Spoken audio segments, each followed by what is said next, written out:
Joining me for my first ever Zoom interview is producer, singer-songwriter, member of the Legal Matters, member of the Amy Petty Band, a former Verve Pipe member, father, husband, son, friend. Andy Reid is here with me on Acoustic Alternatives. Hello, Andy. Boy, you make me sound like I'm really busy. How you You are. doing, I Scott? mean, you have been for sure. Yeah. It's a lot of hats to wear, but no, I'm doing really well. Pandemic time, just spending a lot of time with my family, and I'm thinking about getting back to work here shortly. But I've been doing some projects here and there and tidying some stuff up. But definitely miss playing live with Amy's band for sure, because she had just released that record Mm-hmm. in January, and we started to get our legs going with the live thing, and then that just went done. So we'll see how that takes shape. I think we're all kind of on a daily, day-to-day basis here. So, but yeah, other than that, I'm doing really well. So thanks for asking. Sure. It looks like we're getting you in your Reed Recording Company studios today. Is that correct? That is correct. Yeah, this is my studios in my home in Bay City, Michigan, and I'm hunkered up in my basement here. It's a small room and stuff like that, but we've managed to make it work for about 14 years now. Wow. And yeah, so it's a humble setup, but you know, with any studio, the strength of the studio is based on the artists that they record. So I've been fortunate enough to record some pretty great artists and build up the studio name through some good people. Well, 23 of them joined you in your studio to record a Tom Petty tribute album called Echoes, Remembering the Music of Tom Petty. And it's one of two projects you released in April. We'll talk about the other one a little bit later, but tell me Okay. about this compilation. What inspired this So collection? yeah, the whole Tom Petty tribute record kind of came out. The idea was planted with an artist, JD Dominowski, who I work with, and he was in to record one of his songs, and we just started talking about it. Was right after Tom's death, and we were just thinking about, boy, we should do something. It'd be fun to just do a few cover songs or whatnot. And then we just started naming other names and stuff like that, and it kind of turned into like, okay, we got a lot of people here that in our area and through the state of Michigan that were heavily influenced by Tom Petty. So we thought, what if we tried to do some kind of like compilation tribute record kind of thing? But the whole idea in the beginning was like, I'm not a huge fan of like various artist records because they kind of sound like a hodgepodge to me. It can be very But that's just my preference. So we went into this idea of still making it try to feel like a cohesive record, and that's hard to do, but I think we did a pretty good job with what we were doing. So we talked about the songs and what would be a good fit for each artist and how we were going to change them, because we didn't want to do like a straight up cover of each song, because I mean, Tom already did them kind of perfect. So it's like, why do you want to mess with that? You're not going to beat it. So you might as well do your own thing to them and approach it like, if like Amy Petty had written Running Down a Dream, how would she have recorded that song? And that's what we went in with. So as the gears started going and we started getting the roster together, it was never an intent to make any money. It was just kind of like our way of kind of coping with this loss in our music community. You know what I mean? It's you don't know. When anytime a great artist dies that influences you, you never know them personally, but you know them through their music, because artists like Tom Petty and like David Bowie and Prince, they wear their hearts on their sleeves. So it's like they let you into their world. So you when they pass away, you feel it. You feel like you've lost a friend. So it's kind of our way of coping with it. And then, we talked about making it a fundraiser for All Music is Power, which is a nonprofit in Bay City that provides live music to special needs education centers throughout Michigan. Obviously, all that stuff is kind of on hold right now. We released it digitally because we just kind of wanted to get it out there. But when concerts are able to happen again, we're going to do a huge fundraiser. We're going to play the album live at like maybe the State Theater, and we talked about doing it at 20 Front Street as well in Lake Orion. And then that'll be our fundraiser for All Music is Power. So that's like the finish line, but we just kind of wanted to get it out there for everyone to hear it, and it's available on all the major digital platforms right now. And I can see it on Bandcamp on the other side of my screen. So I remember to mention that $20 or more, great cause. Did you get the Tom Petty family to waive the publishing rights? Was that something you well, we started that conversation, and this was my first experience with doing something like this. So I was very green, and I didn't really know. Obviously I knew that we needed to clear the rights and make sure they got their money from it. But I thought maybe as a donation, the Petty family would want to donate the licensing so we didn't have to pay the fees. But as I got into that, I really didn't realize that, Tom didn't own all the licensing. There's songs that Jeff Lynne had written with Tom. There are songs that his band members had written, and he's had different band members throughout the years and stuff. So we would have had to go through each individual thing and get releases from every single person involved. Right. So I just took care of the licensing fees for the initial digital release. And then when it comes time to the CD part, we'll just kind of figure out how many we're going to make and just take care of it. But they were definitely open to the conversation, the Tom Petty's part of it. Nice. But as we got into it more, it was going to be a big legal kind of thing to take care of, and it was kind of like, well, maybe it's a little more trouble than it's worth kind of thing. But they were definitely open and considering it, but it would have taken a lot more legwork. And it was, if you do a cover song and you release it, you can go, there's like harryfox.com, which I can just click, 100 copies, how much do I owe the artist that wrote it, and I can just pay it and it's done, so it was a little bit easier just doing it that way initially. So, but yeah, we had a little bit of conversation about it, but we ended up just go ahead and covering the licensing fees. Cool. Well, it's a really fine collection of songs. My favorites personally were the J.D. Dominoski track. I said his name wrong, sorry. Amy Petty, Leland Blue, Lucky Now, Sarah Sinjic, Escaping Pavement, Gordy Garris, and Stefan Corielli. All those were definitely standout cuts for me when I heard the record. And you must have had a lot of fun making that in the studio there.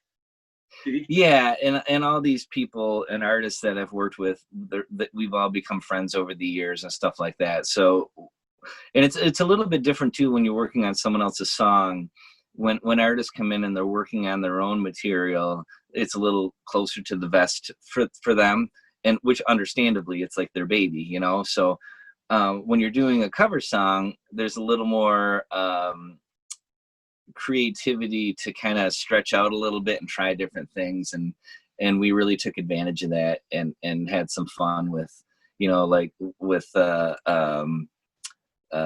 Steve Calarelli's thing. That choir is basically 25 Amy Petty's doing the choir. So it's just like, we had the choir thing, and it's just like, let's make this a gospel song, and like, and JD's, it's like, let's tease them a little bit and make it like an acoustic version, and then we'll just kick it in at the end and make it like the rock version. So to explore those kind of things, it helps us too, because when we do go do our own material, it lets us loosen up a little bit, because it's like, we should be doing this on our stuff too. We should be trying things like this to kind of get out of our own way and be a little more creative and have some fun with our own music. So I think we all learned to that, which is a nice lesson as well. Nice. Did each of the artists come in with their own arrangements, or did you help with the arrangements?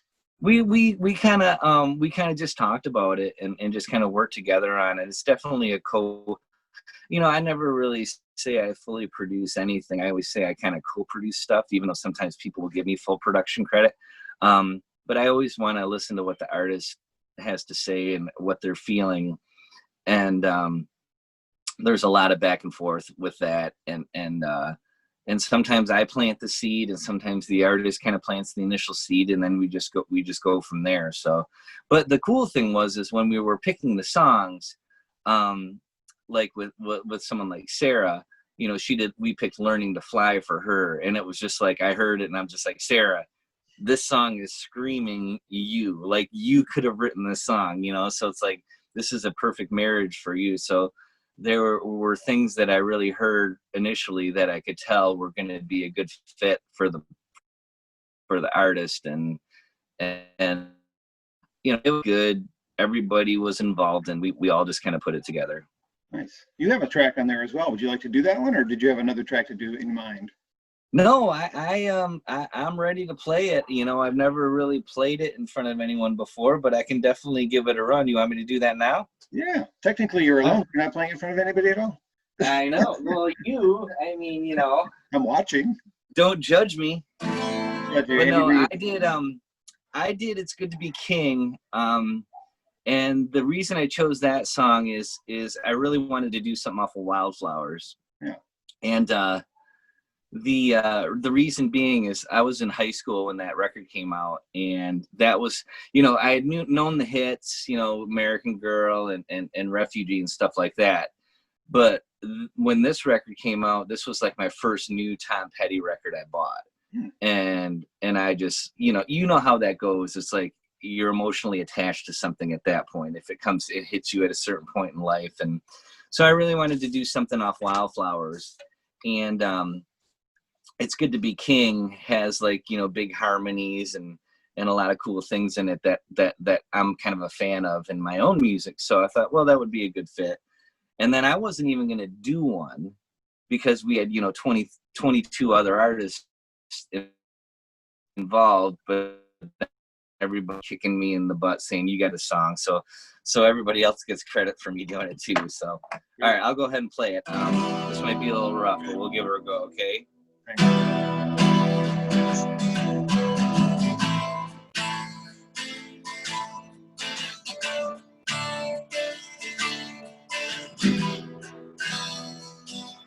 It's good to be king, if just for a while, to be there in velvet, yeah, to give them a smile. It's good to get high and never come down. It's good to be king of your own little town. Yeah, the world would swing if I were king.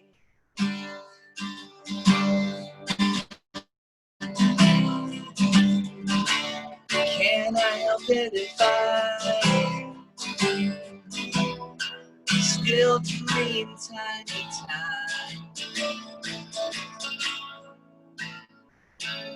It's good to be king,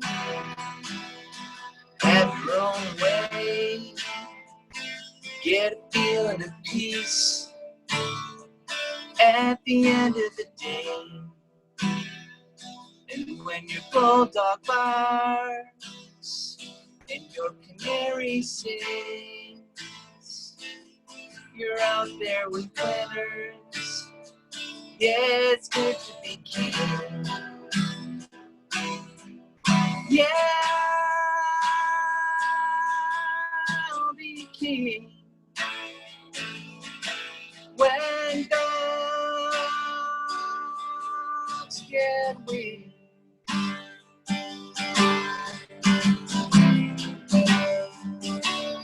Can I help it if I still dream time to time?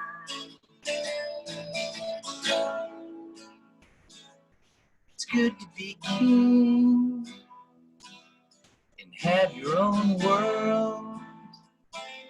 It helps to make friends. It's good to meet girls. A sweet little queen who can't run away.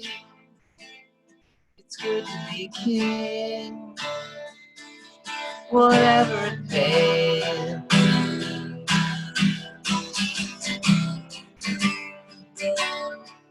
Well, excuse me if I have some place in my mind where I go time to time.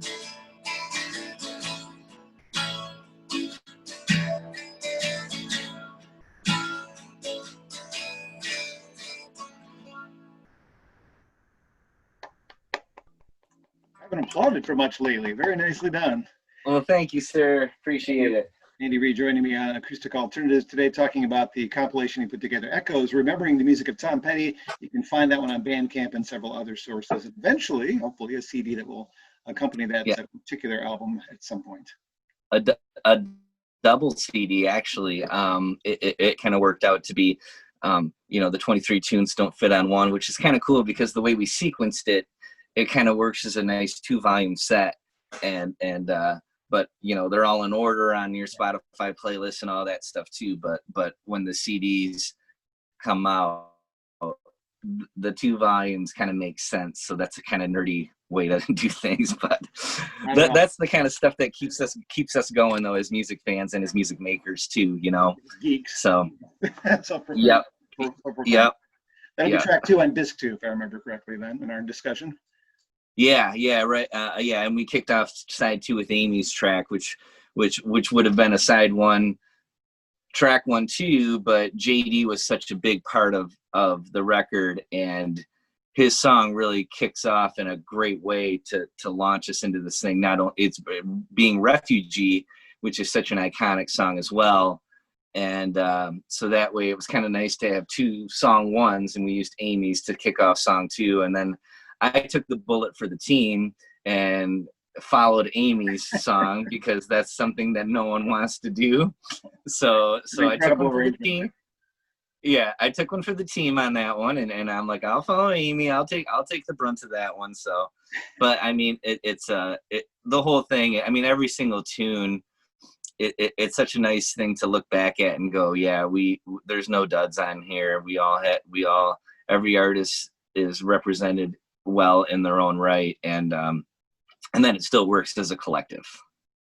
You and I had been in discussion back in March of this year, before this all came down, to have you come to the studio where I work and do this live and properly recorded and that sort of thing.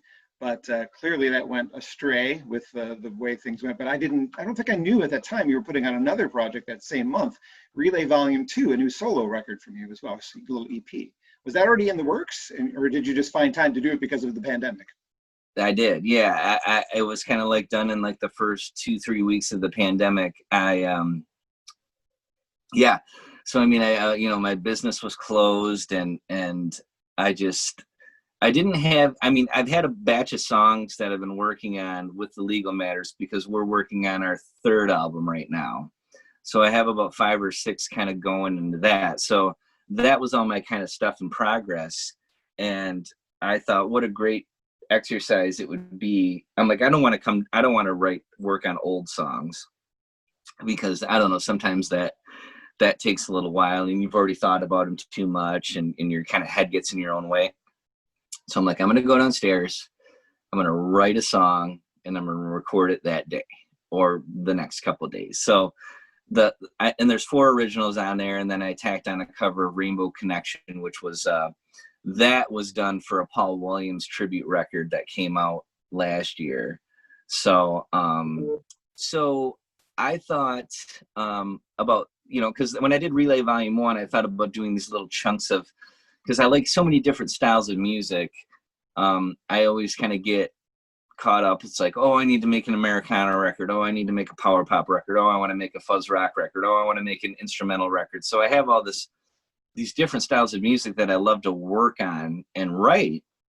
So I've used the Relay series as kind of a thing like that. So I'm like, I'm going to go downstairs, write some songs that are a little more acoustic oriented, and they're a little more personal, and I'm just going to go at it. So I did the record. I probably recorded it in a couple weeks. I mixed it. I had my friend Kim Rosen in New Jersey from at Knack Mastering. She mastered it, and I'm just like, I'm just going to put it out digitally, and it was just more or less an exercise, and I didn't promote it too heavily or anything, but I just wanted to get it out there because it was just a time in my life kind of thing. And yeah, it was a fun project to really get back to me being kind of just staying creative and using the time I had, because when I'm working, 6 days a week and working on other people's music, it's a little tougher for me to get the fire to come down here on my free time and work on my own stuff. It's like, I just want to take a break. I want to hang out with my family and stuff like that. But I had this little opportunity. I'm like, I better take advantage of this because I don't know when I'll ever get it again. Right. So that was kind of the reason for doing it. So it's sort of a Prince style record in the way that you played everything on yourself, right? Yes. Yep. This record too, this one right here that's above my head. Did you play all the instruments on that one as well? That one, most of it, but I mean, I'll have like guest drummers on some stuff. I work a lot with Donnie Brown, who I played in the Verve Pipe with. We've been working together on a lot of stuff for a long time. We're great friends, and he played on that one, and I've had a couple friends play lead guitar on some stuff, but most of it I end up doing myself. I just think it's fun, to try to do stuff, but sometimes when a part is going to be a little more complex on like the keyboards or on the drums, it's a little out of my pay grade, and I got to bring in a pro. Well, you mentioned something similar to this, but it's very honest and moving record, especially Hold Your Hair Back, which I know what that's about. Just kind of well-written, beautiful song. So. Well, thanks. Yeah. And that, my family's been dealing with, my mother is battling cancer for the third time in her life. And, my parents have just been dealt this really crappy hand when it comes to that, but they've always just had this positive outlook on life, and have always just stayed inspired and, stayed positive, and it's kind of just their little story. And it kind of fit in with like the whole COVID thing with, all our healthcare workers that they do so much without asking for anything in return. They're just these people that they're all heart, and they just want to take care of people, and so it kind of, that was coming into one ear, and then, the family stuff. And it's basically just about, taking care of a loved one, and trying to stay there and be that person that they can rely on. So, yeah, but it's also written in the narrative that it's my mom and dad's story from their perspective. So beautiful. I don't know which one you're planning on doing, but you can do whatever you'd like from that EP now. Grab your guitar, do me another one. Okay. Yeah, I thought about that one, but that one would probably be hard for me to get through for personal reasons. Yeah, so I totally get it. So I kind of steered clear of that. But I will answer the call. This is the first song that I and it's the last song I recorded for it, but it's the first song on the EP. And this is another thing where it's like, I'm a huge fan of Dawes, and I know the band Dawes, and they're just kind of that. If I had like a favorite band right now that's going, it's them, and they have just this way of kind of reinventing themselves on record to record. And this last record, Passwords, I really enjoyed because a lot of keyboards and stuff like that. They kind of went into like the softer rock thing, which I'm kind of a fan of too. So this was kind of my attempt to kind of make a Dawes track. So, I got to figure out how to play this here. And the whole idea behind this song is I had a buddy who was going through a divorce, and we were sitting down, and then his phone rang, and he hadn't talked to his significant other in a while. And so the name pops up on the phone, like caller ID. And then just like within this 5-second period, he was like, well, I wonder what she wants. What, did she miss me? Is something wrong? Like just all these things, like within this 5-second process, Mhm. spilled out of them. And it's basically, the song is about that 5 second period. And it kind of ties in with another thing where I wrote it right after Adam Schlesinger passed away, and from Fountains of Wayne, an amazing talent. He died of COVID. And he wrote this song called All Kinds of Time. And I was listening to an interview with him, and he's like, you ever watch those old NFL videos where everything's in slow motion and the guy throws the ball, when we were back in the 80s? Mhm. And he's like, I wanted to write a song about that 9 seconds of time in slow motion. And I'm like, that's such a genius thing. So I stole that idea, but it's about the 5 seconds of time when your phone rings from someone you haven't talked to in forever. And this is Answer the Call. So I'll try to play it here.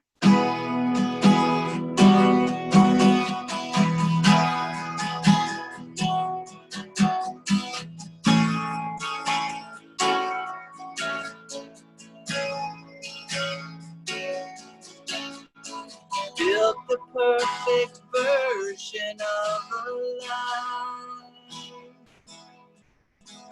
Sometimes I can get in the way, makes it harder each day. No looking back to try to make it right. We're all better off in the end. Don't even try to pretend. Seeing all that you took from me will make it better now. I wonder why you think of me at all. I won't answer the call.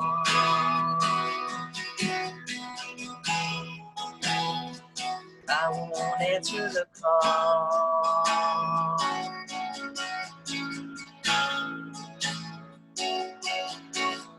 1,000 things go racing through the mind. Did a family friend pass away? Is that all you wanted to say? Or do you have regrets eating you inside? Well, you'll have to go it alone. Why would you pick up the phone? Trying hard not to find a way to hear your voice once more. Words would probably stumble and they'd fall. I won't answer the call.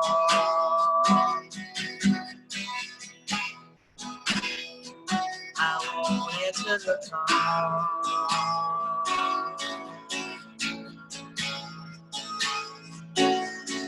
Answer the call.